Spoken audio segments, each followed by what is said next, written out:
Adui akija, sisi tuko tayari. Adui akija. You have seen people who have retired, and I have said this to the press the other day, asking me for God to bless me by giving me life through so many challenges, which I may explain a bit, and give me this day of saying, when they officially, you see, there is when you just disappear, or sometimes you die, or sometimes, but when you are still alive, and the institution which you serve and the country which you serve officially says, oh, we want to say goodbye to you for the good job done. What a joy to have lived all these years doing what I love and loving what I do, which makes me do my best to let God do the rest. Every day when we work, every day, we retire home, don't we? Every day. You work, you are struggling, you are running up and down, but in the evening, you retire home. That's the picture I would like to give. We are at a point when you say, you have been running up and down, you have been struggling here and there, you have been, now retire home. And when you have a home to retire to also, Uganda is now at a much better place to retire now to than ever before. There can never be anything better to thank God for. That you are one of those who, in whatever little way, you contributed to the transformation of a whole country, which will lead to the transformation of the whole region, the transformation of the whole of Africa, and the society at large. So I am this is a victory day. Victory, you know, when you finish well. Finish well. That is the highest note of life. So that if I'm now saying it, I'm still alive. But I know that even when I die, at least I have a trail that I will be proud of, and I know many people will be proud of. General Elly Tumwine, rest in peace. Byebimu kwebyo ebigambo byasembayo oba byasembyeyo okwogera wemanzijukira bulungi ennaku z'omwezi 19 omwezi gwa May omwaka 2022. Byebimu ku bigambo nno byali ayogera nga firing oba agenze bw'atyo okubeera nga atandika okuteekateeka okubeera nga awummula amagye oba awummuzibwa amagye.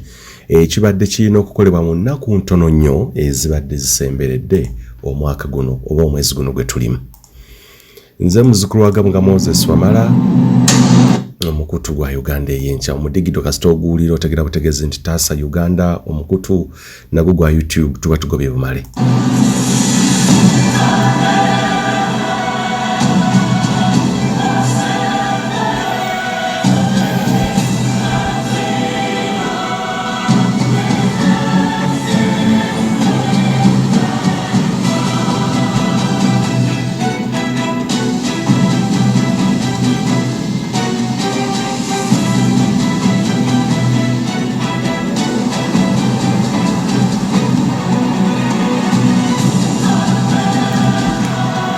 Amawulire agakyagenda mu maaso okutambula mu ggwanga Uganda okusingira ddala ne mu East Africa kwe kufa kwabadde General 4-star General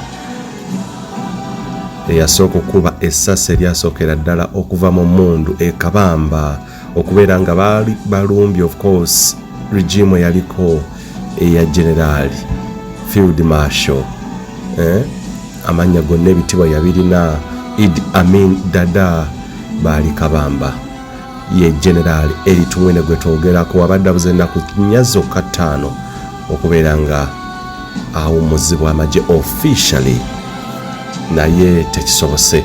Ebigambo ebyo byonsoose okuzannyira alaga obwetoowaze obubaka bwe yaleka ng'alinga alaga nti olugendo ddala kituufu alumaliriza bulungi era agwanidde okubeera ng'awummula naye ng'era yali asanyuse okubeera ng'awummulira mu ggwanga Uganda okwetooloola ku ebyo byonna by'azzaakola ne by'azzaaweereza mu ggwanga ly'e Uganda.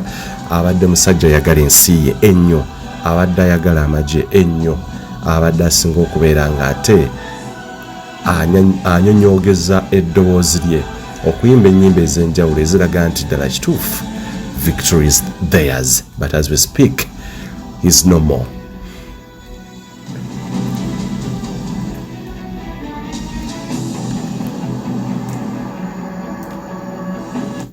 Abatugoberera era abatwagala ennyo okuyita mikutu ebiri Uganda ey'enkyasaako n'omukutu ogwatasa Uganda mwebalire nnyo ddala ali mabega w'omuzindaalo omuzukulu wa Gabunga Moses wamala okutuusaako ebinnyini ebikyagenda maaso mu ggwanga Uganda nakusuubiza nti byonna tugenda kubeera nga tukuleetera updated information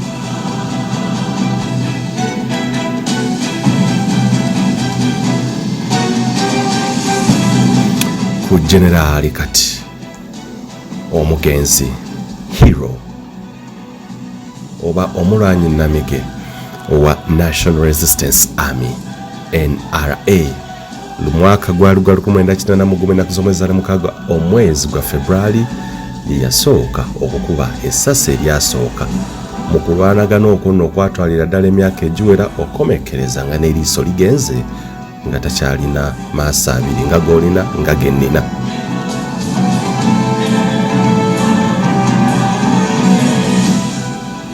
Katino gwagoberera okitegera butegeezi nti General Elly Tumwine omubiri gwe gwakomezeddwawo enaku z'omwezi abadde 26 omwezi ogw'omunaana omwaka 2022 jjukira yafa enaku z'omwezi nga 25 omwezi ogw'omunaana mwaka 2022 era omubiri gwe gwayise ku kisaawe ekyennyonyi Entebbe nga gwonna gwambaziddwa gunekaanekanye bendera ez'eggwanga lya Uganda ku sanduuko gitulaba butereevu ennyo nga guli ku airport. Of course banamaje ab'enjawulo okuli CDF n'abalala bangi nnyo babaddewo okumwaniriza omulimu omugenzi kati okupiikinga omubiri gwe era kyategeerekese nti gwatwaliddwa mu military hospital ery'ebbombo ba eddwaliro ery'amagye ery'ebbombo okwongera okulaba wano gw'ekenneenya saako n'okulaba ng'enteekateeka ez'okuzika zigenda mu maaso. Elly Tumwine gwe tuliko.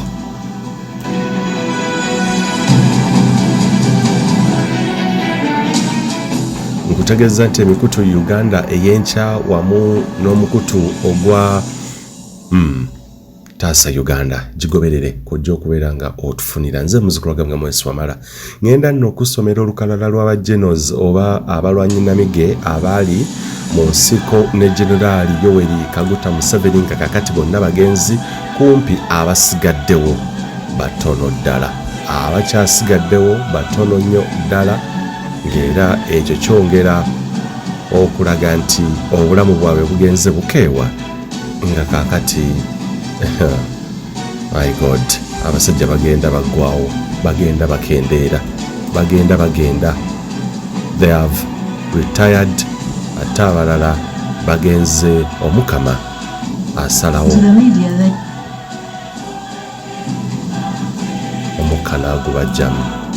Yes wetwogerera Elly Tumwine mugenzi kati naye mbadde nkyakutegeeza nti abamu ku abo bajeno ababadde bagenzi oba abalwanyi namiga abaali mu nsiko ekabamba ne olutalo lwe balwana National Resistance Army abazze bava mu bulamu bw'ensi kakati wetwogerera General Elly Tumwine yakyasembyeyo okwabo abalwana mu nsiko era wetwogerera nti Elly Tumwine okufa kwe kulese abalwanyi namige abali original 27 omunaana bwe basigaddewo.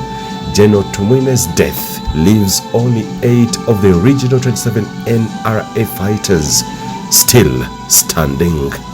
Weewaawo kakati n'ekyo kikakasa nti bazze bakendera ku 27 oba olina calculator ng'okuwala tekwakulema ku 27 the original ones abaagenda mu nsiko okubeera nga balwanisa gavumenti eyaliko oba okwekera gavumenti eyaliko wetwogerera nga 27 bali original 19 bali ttale nga ne General Elly Tumwine kati yowe 19 agasse kwabo kati basigadde 8 abalamu.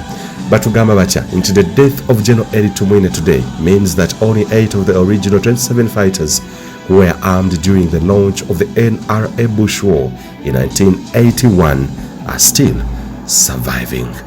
Inti abalwanyi abo 27 abagenda mu nsiko okulwana olutalo lw'ekiyeekera olwa NRA mu nsiko mu 1981 8 bokka be bakyasigaddewo era Elly Tumwine afuuse wa 19 ku 27 abaagenda mu nsiko okubeera nga kakati afudde. Jjukira twakutegeeza nti Elly Tumwine yafiiridde mu ggwanga erya Kenya mu kibuga Nairobi wano ku muliraano era nga yafiiridde mu ddwaliro erya Aga Khan. Ekyo nno kyongedde okakasa nti Elly Tumwine yeegasse ku bannayuganda abalala bafiira mu ggwanga erya Kenya oba mu mawanga ag'ebweru yadde nga balwanirira obukulembeze buno okulaba nga ebyobulamu, ebyenjigiriza, ebyobufuzi, ebyobukulembeze na buli kimu bitebenkera. Yeegasse ku abo okuli General Pecos Kutesa yafiira mu ggwanga lya India, Professor Emmanuel Tumusiime Mutebere yafiira Kenya, Right Honorable Jacob Olanya yafiira USA n'abalala bangi nnyo okuli omukulu eyali owa Ethics and Integrity omukulu erinnya lyagala kugenda ndoza tumujjukira Minister of Ethics and Integrity omukulu eyali ow'eddiini ennyo yagenda maaso okufiira naye mu ggwanga gye yali agenze yagala kumufuna wano bulungi nnyo erinnya libadde lyagala ate kunkola litya atyo naye yafa omusajja oyo Simon Lukodo. Bangi nnyo abazi bafiira ebweru w'eggwanga naye kakati no Elly Tumwine aba pozinga ddala ekibuuzo eky'amaanyi nti bwabeera nga bagenda mu nsiko okulwanirira enfuga ey'enjawulo, ebyobulamu, ebyenjigiriza, ebyenfuna, ebyokwerinda naati nagenda maaso naye okwegatta kwabo abafiiridde ebweru w'eggwanga kiba kitegeeza ki. Tugende mu maaso nkyakusunsulira n'ebimu ebyo byetaaga okutegeera. Nkutegeezeza nti ku 27 abagera mu nsiko okulwana 19 bali ttale, 8 be basigaddewo beebaliwa. Baatutegeezezza nti General Elly Tumwine yafudde ekirwadde ekya kansa omumawugwe kyekibadde kimubala embirizi okusinziira ku Fountain of Honor Commander in Chief of Armed Forces Yoweri Kaguta Tibuhaburwa Museveni. Kakati of the 8 survivors, 2 are presidents. Ababiri wetwogera kakati abamu ku abo bakyasigaddewo baagenda mu nsiko the Regional 27 NRA Bushwar Fighters. President Yoweri Kaguta Museveni wa Uganda ne Paul Kagame we Rwanda be bakyasigaddewo nga ba president abalwana entalo oba mu lutalo olwo emyaka egy'etaano babiri bokka be basobodde okufuuka aba president. Abalala bazze bagobera bugobezi badde bafuuka ba minisita ne baweebwa n'ebifo ebyenjawulo okutuuka okuwummuzibwa naye ng'emyaka egyo gyonna kitegere butegeeze nti Yoweri Kaguta Museveni ne Paul Kagame bakulembedde amawanga ago oba be bakyali ba president kwaba balwana olutalo. Nkyakutwala kakati no Brigadier Julius Chihande has had a topsy-turvy career in the army. He has faced treason charges before and served as military attaché in Egypt, Saudi Arabia and DR Congo. He is said to be semi-retired. Abamu betwogera kakati omu ku abo ku 8 abakyasigadde bwe nkugambye Brigadier Julius Chihande era nga kitegereka nti ono azze yeba yajja ateekebwako emisango egy'okulya mu nsi olukwe era yagenda maaso okuweerezaako eggwanga lirya Uganda ng'ayita mu magye mu ggwanga erya Egypt, Saudi Arabia n'eggwanga erya Democratic Republic of Congo era batugamba nti ono kumpi alinga eyalekulira oba eyawummula amagye.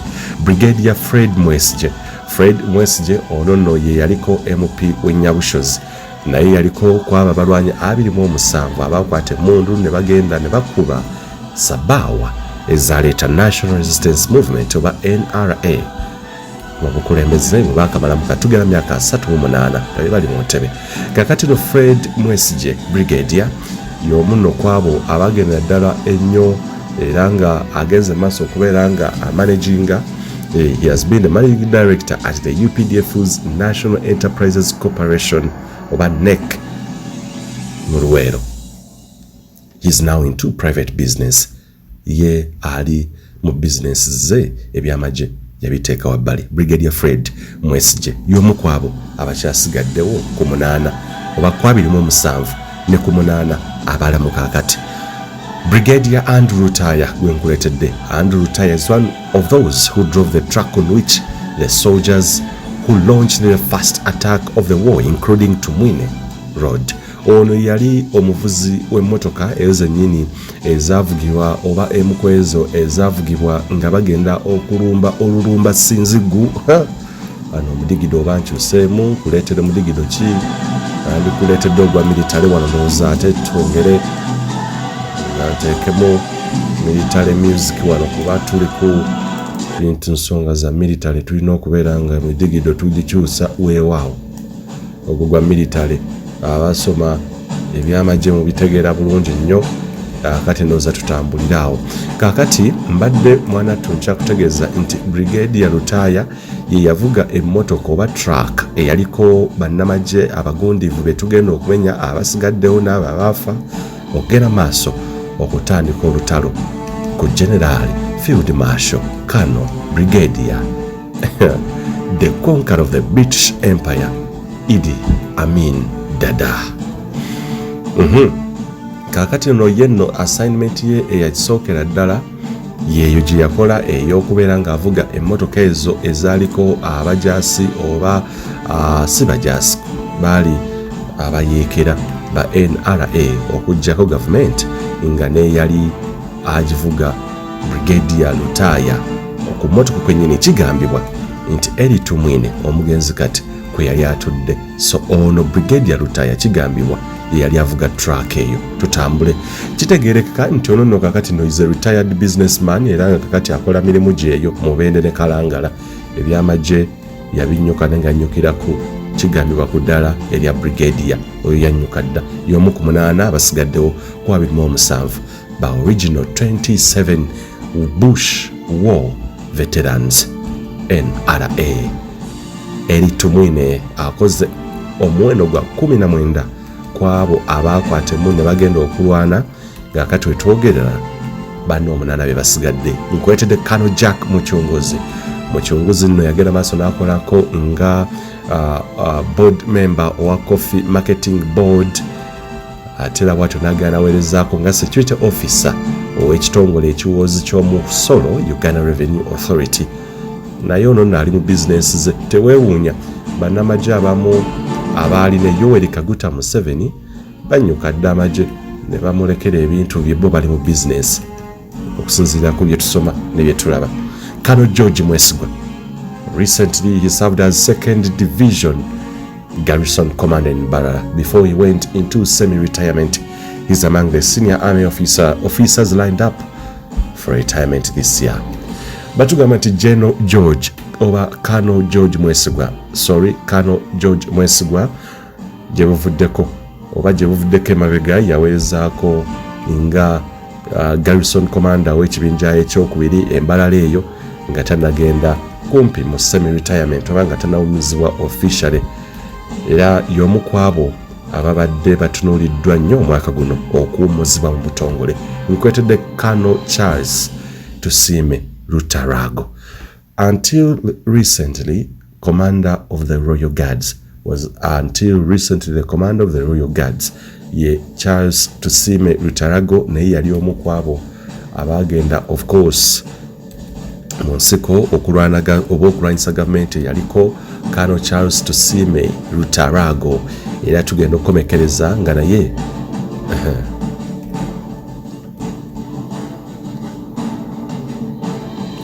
Colonel Charles Tusiime ono nno yabadde commander wa Royal Guards, a force that ensures security of all security institutions in the country, cultural institutions in the country.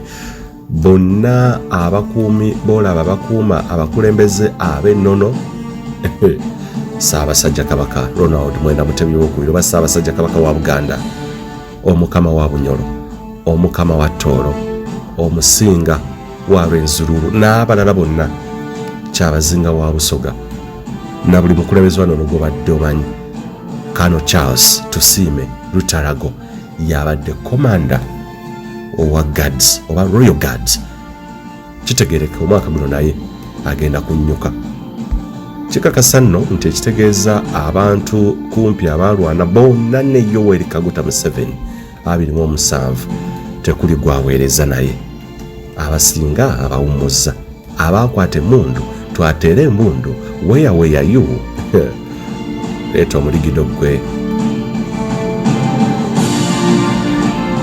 Bonna bali ttale. Yoweri Kaguta Museveni yakyasigaddewo mu bukulembeze, and the 27 gunmen or fighters or liberators ng'olumu bwe babayita, only one yakyasavinga nga tali retired.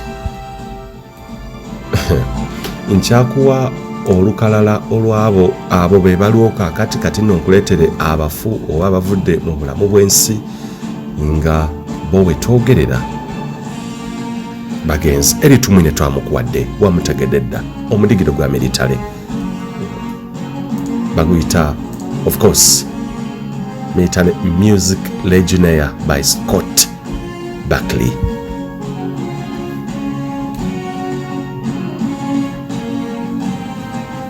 Tujja kuwako n'obumu ku buyimba obadde obwa General Elly Tumwine bwasinga okwagala ennyo, but well, nkuleetedde omunaana abakyaliwo. How about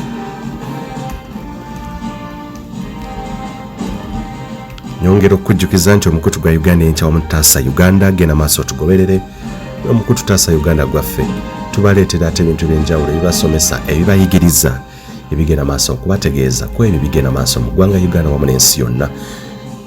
Nkiddamu, Yoweri Kaguta Tibuhaura Museveni mutabani wa Amos Kaguta ne Esther Kokundeka yeyeka kwaba abiri mu omusanvu, the original Bush War Fighters, the NRA Bush War Fighters, yakyali serving, yakyaweereza kozi ne Paul Kagame Rwanda, naye nga mu ggwanga Uganda abasinga baretirinze, bawumudde bali mu private business, abalala bavudde ne mu bulamu bw'ensi.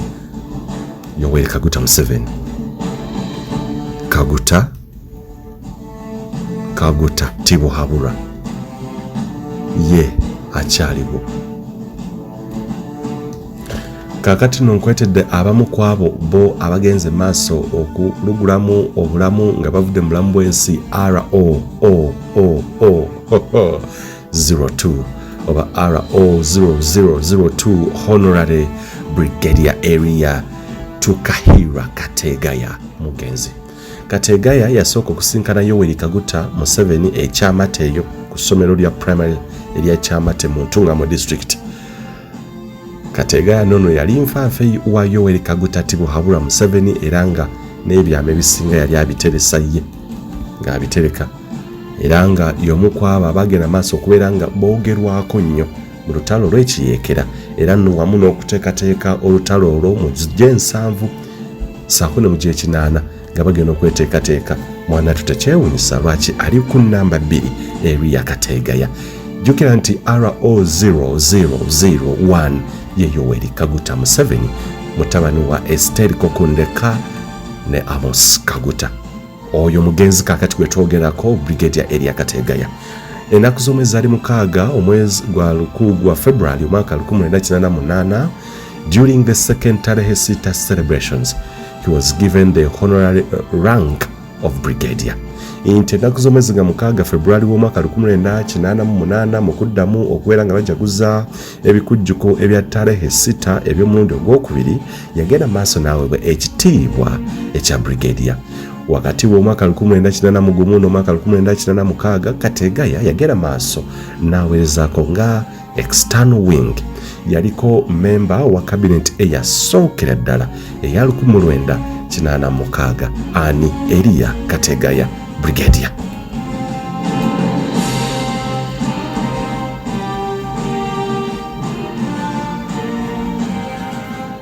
Elly Kategaya yagenda maaso okuweereza mu cabinet okuva ddala mu 1986 okutuukira ddala mu 2003, era bw'atyo n'agenda maaso n'afunamu obutakkaanya bwe batugamba ne Yoweri Kaguta Tibuhaura Museveni yali mukama we olw'okuggyaawo ebisanja. Oba tukyusa omudigido simanyi mwana tu midigido nina mingi wano, naye Elly Kategaya yayawukana ne mukama we mwaka gwa 2003 lwakukwata ku ssemateeka omulundi ogwasookera ddala ne bakyusa term limits. Kaakati nno ky'olina okumanya, ono yagenda maaso n'abeera omu ku abo abagunjaawo tujjukire reform agenda kakati Forum for Democratic Change ekibiina ekyo kyennyini oluvannyuma lw'okwawukana ebigambibwa ne Yoweri Kaguta Museveni ekyabawula ki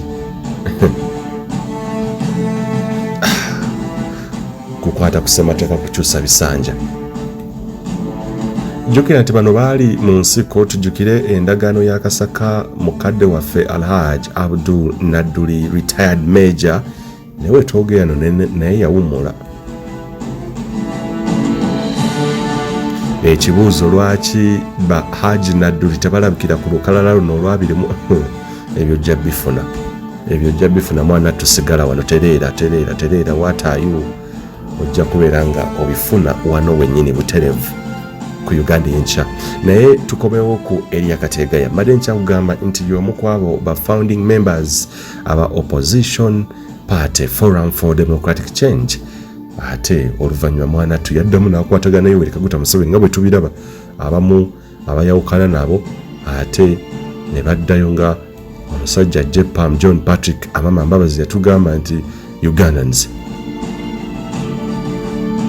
oba nkujjukiza omusajja ebigambo byayogera naye na Uganda mwerabira nnyo ate nga saagala bantu bange mwerabire yagala musajja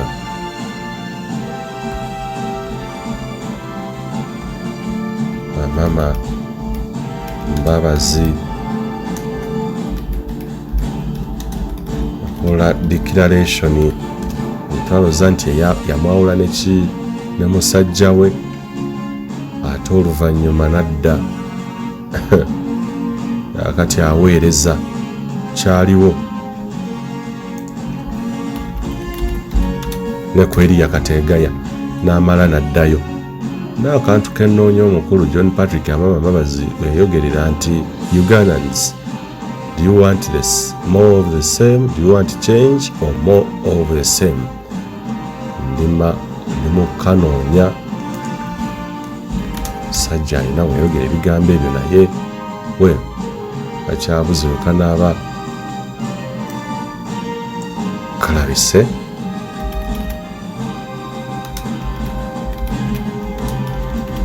n'akakuwa.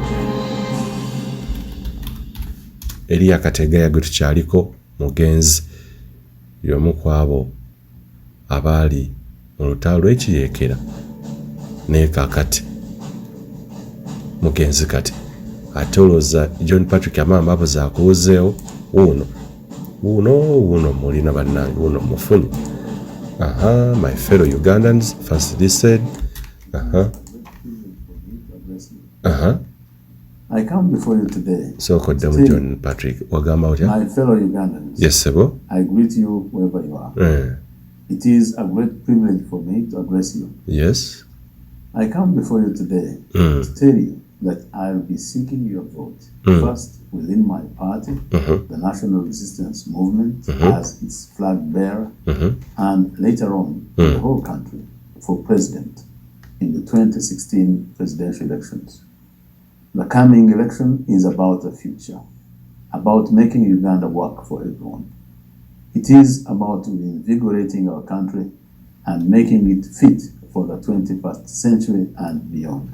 Ebibadde just bya by the way kutagalirayo ko butagalizi nenga ekikulu mbadde nkulaga Elly Kategaya bwe yava naga nti avudde ku mukama we n'ate oluvannyuma n'addayo ne batondawo FDC oluvannyuma ate nange n'aweebwa ekya first deputy prime minister ne minister ow'ensonga z'amawanga aga East Africa era yagenda okufa nga azzeemu okukwatagana Yoweri Kaguta Museveni. Batugamba he died of natural causes. Yes, oyo naye mugenzi RO002 wetwogera ne RO003 Captain William Black Mwesigwa mugenzi. Black Mwesigwa ono yasinkana Yoweri Kaguta Museveni ku ssomero ery'Embalala High School era bagenda maaso ne bawayaamu okwo nga group era that was years later to mutate into the revolutionary struggle that eventually formed the core of today's government and Army. Kati tuba twogera ku bantu abakola oba abagattira ddala omusingi ku lutalo olw'ekiyeekera. Tuli ku RO0003 Captain William Black Mwesigwa mugenzi. Yagenda maaso ono yafiira mu lutalo. He died early in the struggle. Ono teyamalako. Ku page ye-16 ey'akatabo ka Yoweri Kaguta Tibuhaburwa Museveni ya Sowing of the Mustard Seed, Museveni agenda maaso okulistinga yagenda maaso n'afulumya wanawanika olukala lw'aba members be yayita core oba ab'enkizo ab'amaanyi era nga ne Martin Mwesigwa oba Mwesiga yalimu. Martin Mwesiga, Valeriano, Raheru and Elly Kategaya. Page eya 5. President Yoweri Kaguta Museveni mu katabo ke aka Sowing the Mustard Seed agamba Black Mwesigwa yali omu ku bantu be yasinkana oluvannyuma lwa Amin okukwata obukulembeze. Bw'atyo Museveni yagenda mu ggwanga erya Tanzania oluvannyuma okubeera nga ate Idi Amin afunye obukulembeze bawambye obukulembeze, but returned days later to set up an underground movement. Oluvannyuma Museveni yakomawo n'atandika okupanga. Era kigambibwa nti agenda maaso okudescribing oba okunnyonnyola Mwesigwa ono as economist oba nga munnabyanfuna ow'enjawulo ow'amaanyi nnyo. Yagamba yekennyini Yoweri Kaguta Museveni nti Mwesigwa yamusinkana mu Abalara High School era baamukazaako erinnya lya Black olw'ensonga nti yali muddugavu nnyo, mwana ttunga eryanda, naye ng'erinnya ly'ettuufu yali William. Ye William Mwesigwa. Black baali musaako lwa kubeera muddugavu kakongoliro. Yali musajja musirise naye ng'empisa ze si zembi eziri awo, era nga yali musajja eyakulira mu famire ennunzi, abalunzi b'ente. Era Museveni mu katabo ka Mustard Seed atugamba nti bazadde ba Mwesigwa baali balokole, bali bennyini abaazaalibwa obujja oba abaddamu okwebbulula obuto, born again Christians.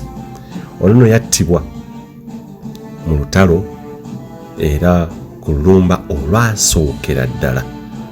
He was killed during the failed first attack on Mbalala barracks around 1973. Onanga bakyapanga bakyagattagatta sajja tuyalusimatoka mugenzi kati.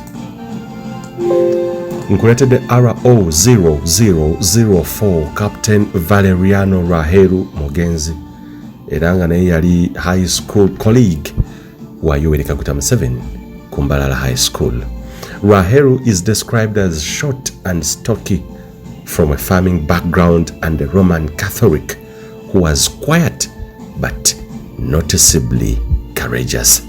Enti omusajja ono yalabikanga nnyo nga musirifu naye ng'ate muvumu nnyo, kyamulabikanga era obuvumu bwamweyolekanga, yadde nga yali musirise naye ng'ate yali mu Katoliki, bano ab'e Roma, Roman Catholic. Raheru ono nno yafa oba he died in the early years of the struggle after a clandestine meeting at Chambogo in the house of Levi Karuhanga. Raheru and James Karuhanga had remained in the house after the meeting when Amin soldiers stormed it. While Karuhanga remained talking to them, Raheru is said to have hidden the bedroom from where he was able to lob 2 grenades, killing 11 soldiers, but was killed by the 3rd, which exploded before he threw it away. Before he could throw it, Karuhanga was arrested and taken alive and executed later in Mbarara. Omusajja ono watutegeeza nti yali nfanfe nnyo wa Yoweri Kaguta Museveni, wabula ebye tebyagenda bulungi era ye yattibwa oluvannyuma lw'okwekweka wansi mu kitanda n'abbayo grenade eziwera ddala 2, emu netta abajaasi 11, naye ate eyokusatu yabwatuka nga tannabagikasuka sajja ne bamukwata kigambibwa nti yattibwa buttibwa embalala eyo RO 004 yani Captain Valeriano Raheru mugenzi naye kwabo abakwata emmondo nkuleete Dani RO 005 Captain Martin Mwesiga. Martin Mwesiga was a childhood friend of Museveni from the time they met at the age of 9.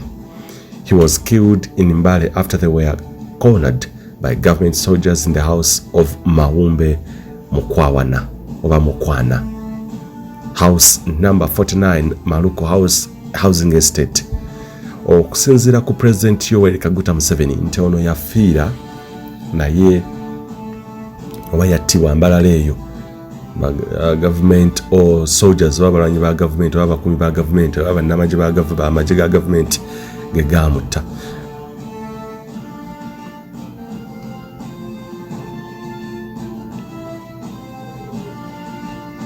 According to President Museveni's account, disguised as students, they had traveled to Mbale to try and establish a camp on Mountain Elgon, but also to warn their team there, especially Mukwana. While Museveni fled by jumping over a hedge, Mwesiga and Impima did not, and they were killed. Nabo batibwa butibwa basajja battu. Ani omulala gwe nkuleetedde RO 006 Lieutenant Impima Waku Kazmoto mugenzi kati. He was killed together with Mwesiga nga bwe nkugambye after they were cornered at the Mawumbe Mukwana's house in Mbale. He had helped establish a military camp in Bunya Forest, Busoga, to fight Idi Amin Dada. The camp Kazmoto was named after him. Ngera bwe tukiwulira. Ye RO 006 kankutwale ku speed eyayiriri. RO 007 ye Lieutenant Malibo Aboli. He also belongs to the revolutionary group of the early 1970s. Y'omu kwabo abasookera ddala okubeera nga batandika okupanga n'okutandika okuyerekera government mu Jensavu. He was a victim of the public executions in March 1973. Yali omu kwabo abattibwa obuttibwa gavumenti ya Idi Amin Dada bwe baali batandise okugwa mu bayekera bano mu buufu. Yali omu kwabo abattibwa obuttibwa bannamagye oba abakuumi ba Idi Amin Dada aba gavumenti, era baali babateebereza okubeera nga baagala okubeera nga bayekera gavumenti oba okujja ku gavumenti era battibwa buttibwa mu maka gaabwe. Malibo was arrested in a cafe in Kampala and executed in Fort Portal. A monument in his honor stands at the new tax park in downtown Fort Portal off a road also named after him. Ani omulala gwe nkuleetedde Lieutenant James Karuhanga mugenzi RO 008. Karuhanga was a worker at Chambogo when he was arrested and later publicly executed in March 1973. Y'omu kwabo nabo abattibwa, of course, nga bakwatiddwa. Bo bano obutalo tebaalumala nako olwayingiza gavumenti mu bukulembeze. An account in sowing the mustard seed. It was at Karuhanga's house that Museveni held a meeting with Kategaya.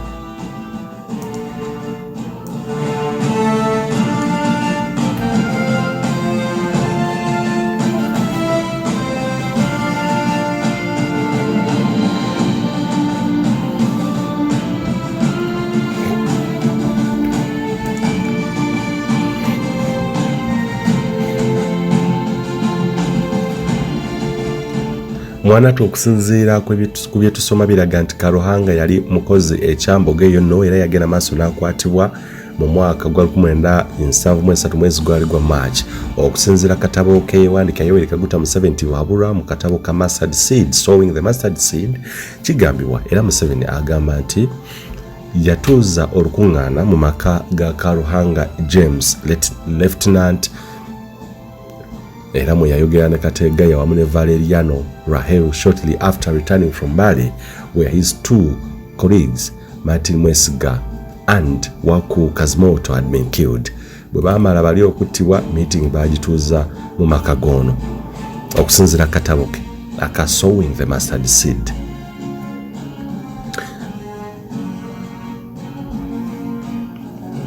One of their recruits, a man named Kanjire, who had been betrayed by a one Latigo leading to his arrest in Gulu, directed government soldiers to Karuhanga's house. A few days after Kanjire's arrest, at around 11 a.m., while Rahelu was at Chambogo with Karuhanga, a platoon of Amin soldiers surrounded the house. Karuhanga, who was in the sitting room, was arrested.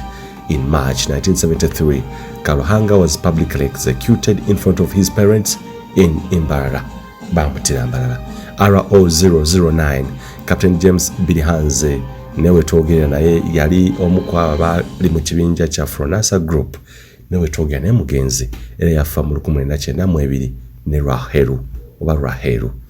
Captain Laito Omongin batutegeeza nti y'omu ku abo abaali abavubuka b'abakada, abavubuka abato ennyo era ab'omulembe gwa Apollo Milton Obote by the time of the Amin coup in 1979.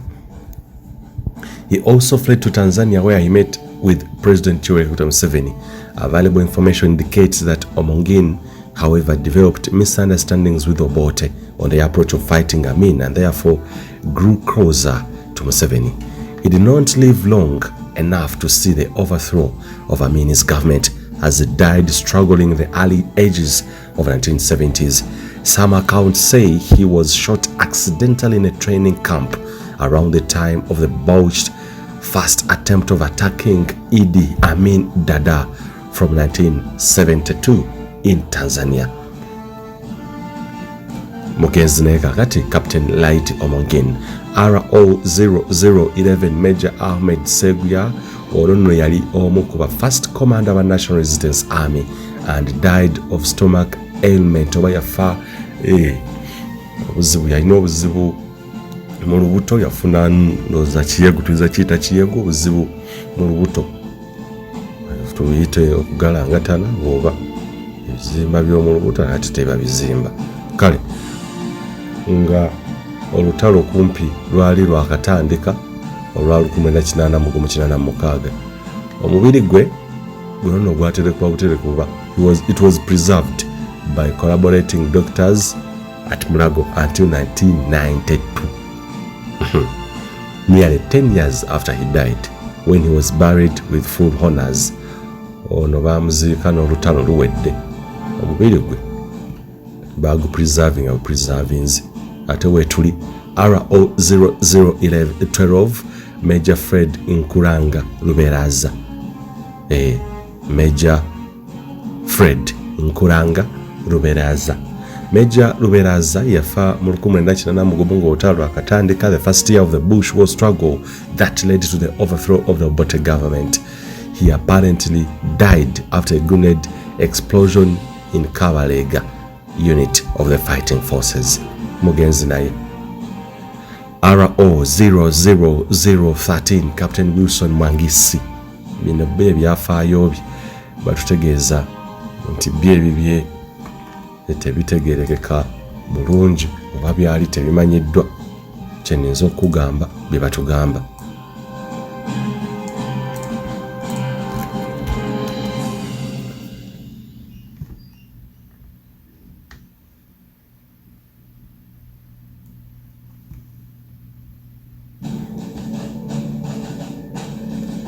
Kakati ndowooza bannamagye abakyasigaddewo naye nga bali retired, ye Kahinda Otafiire ndowooza yalinga kakati aliwo ne Yoweri Kaguta Museveni abaweereza mu gavumenti nga balwana oba nga bagendako mu lutalo. Ye minisita ow'ensonga ez'omunda mu ggwanga Kahinda Otafiire ndowooza yakyaliwo era zaaweerezaako ne mu lukiiko lw'eggwanga olukulu. oye wali nkutwale kwani RO0015 Major General Gisa Fred Rijema ono nno yali mulwanyi namige owa National Resistance Army nenga munarwanda.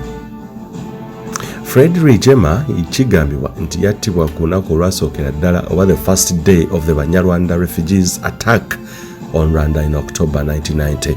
He was the first commander of the Rwanda Patriotic Front, mainly comprised of former Rwandan Tutsi refugees in Uganda who pushed for a return to their homeland. In the National Resistance Army, he commanded the Mondlane Force, which operated in the Kalasa and Makulubita area in the early days of the guerrilla war. RO0015 Major General Fred Gisa Fred Rijema mugenzi naye.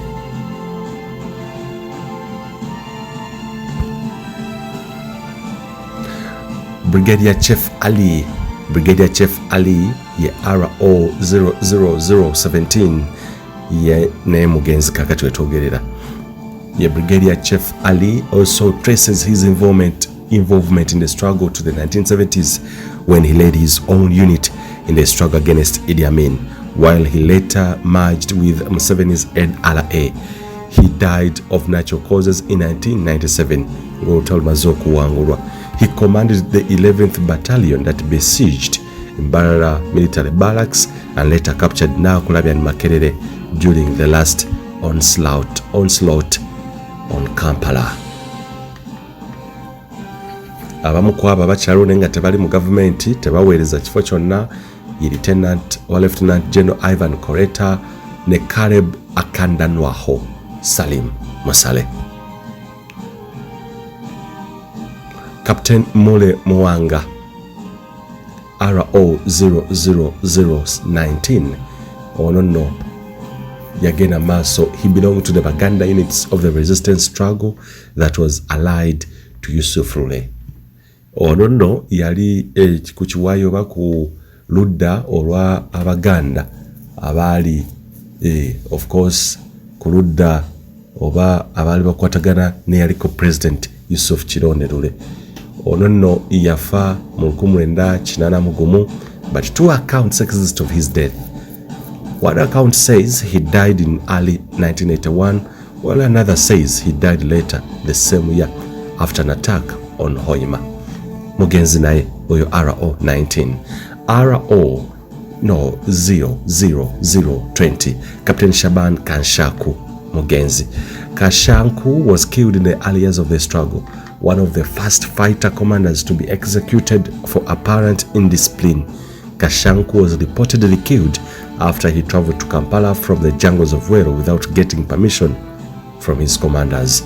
Onekyamusa kwali kwegeziwaza lugezigezi ebiragiro teyabifuna ebyokutambula, yattibwa mu Luweero eyo nga tafunye lukusa. Kiki ekikutambuza? Tukuwadde lukusa lwa kutambula ate gw'otambula akuba amasasi naafa. RO00021 Lieutenant Colonel Sam Katabarwa. Katabarwa was one of the commonest names in revolutionary songs.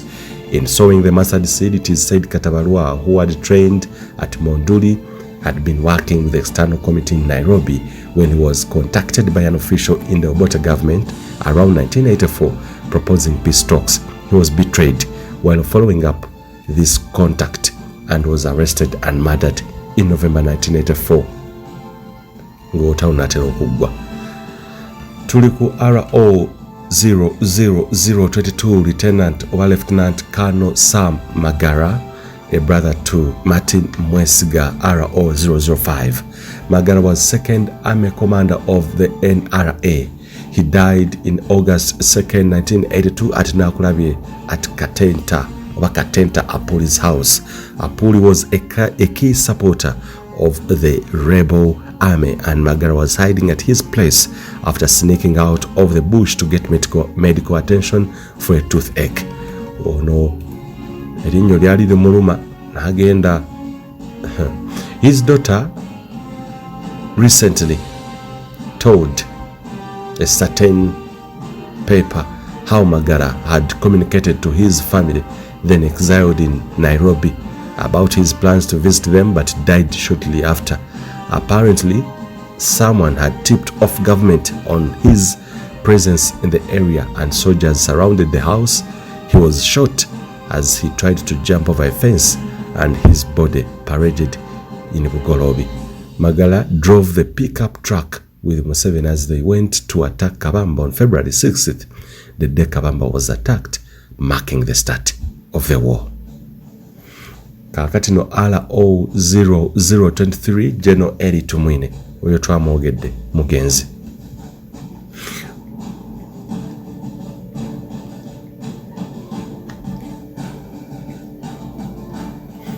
Abalala betugenda okuyitako oba okuyitako lukwayikwayo tugenda kubeera nga tukuwa nkuwaani ono Pecos Kuteesa mugenzi.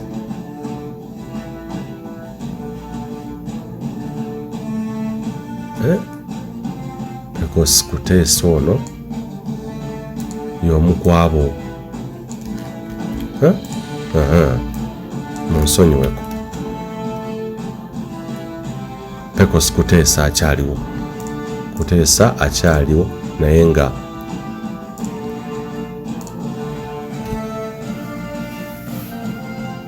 y'omu kwabo Abaalwana naye ne Yoweri Kaguta Museveni.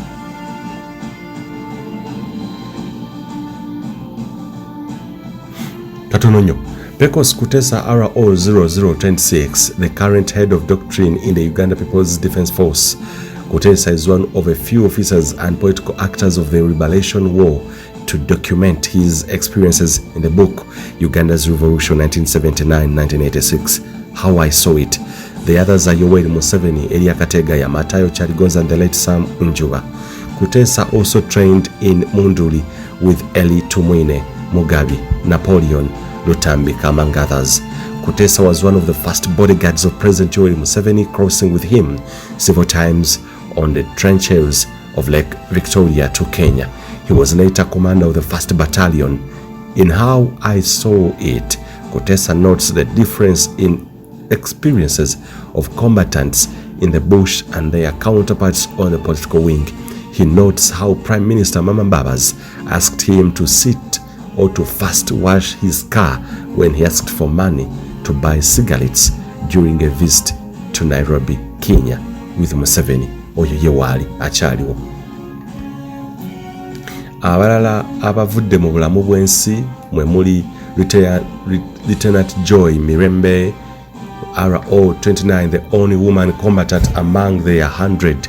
She died in childbirth during the war. Commander Mirembe, together with Oliver Zizinga, Gertrude Injuba, and Brigadier Proscovia Nareiso, were some of the few and very first women to join the Bush War. Abogerwako the original 27. The original 27 nenaabo kakati tugattako abalala 10. Kakati bali eri tukomye ku 27, eri tukomye ku Kano Fred Mwesije yasembayo okola 27, eri Tumwine Juki yaliwo 23 naye agenze. So okuvira ddala ku namba emu ankulage abali original the 27. Namba emu wali Yoweri Kaguta Museveni, namba 2 mugenzi, namba 3 mugenzi, namba 4 mugenzi, namba 5 mugenzi, namba 6 mugenzi, 7 mugenzi, 8 mugenzi, 9 mugenzi, 10 mugenzi, 11 mugenzi, 12 mugenzi, 13 mugenzi, 14 Kahindo Tafire oyo wali, 15 mugenzi, 16 wali Salim Musale ali wadali retired, 17 Chief Ali mugenzi, Ivan Koreta oza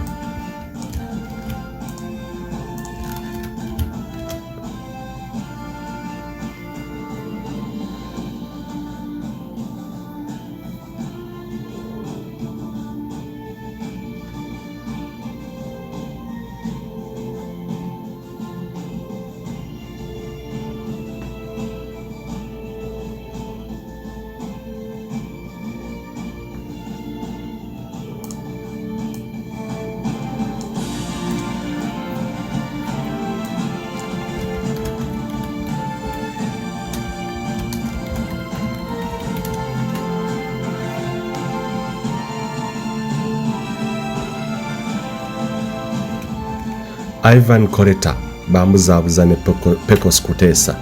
Pecos Kuteesa mugenzi, Ivan Koleta waali.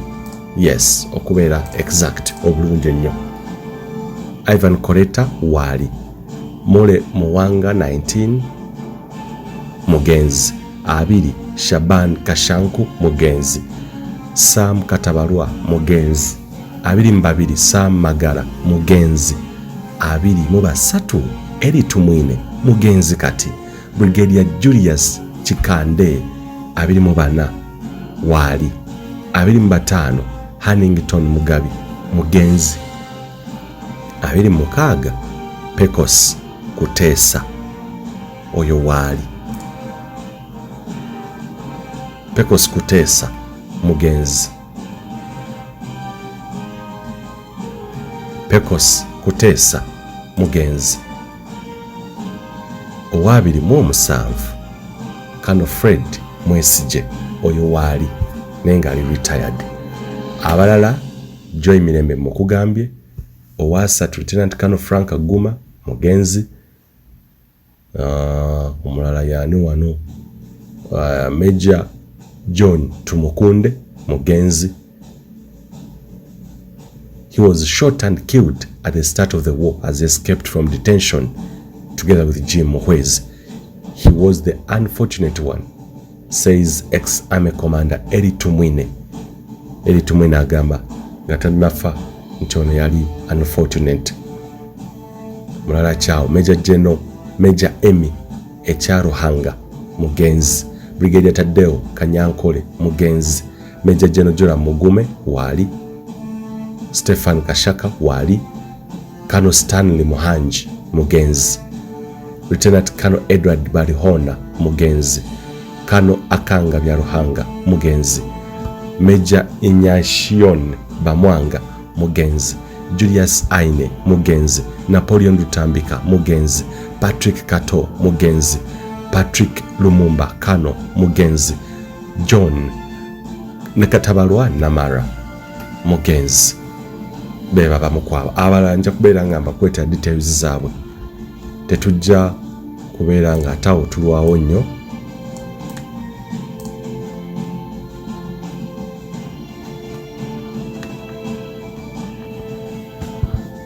Beba bamukwabo bannamagye Abaalwana naye Yoweri Kaguta Museveni mu nsiko nga kati we twogerera bagenzi.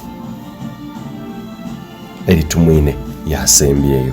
Tunatandikirawo Katonda omulungi abatukuumire. Uganda ey'enkya. Taasa Uganda. Taasa Uganda. Taasa Uganda. Taasa Uganda. Taasa Uganda. Taasa Uganda.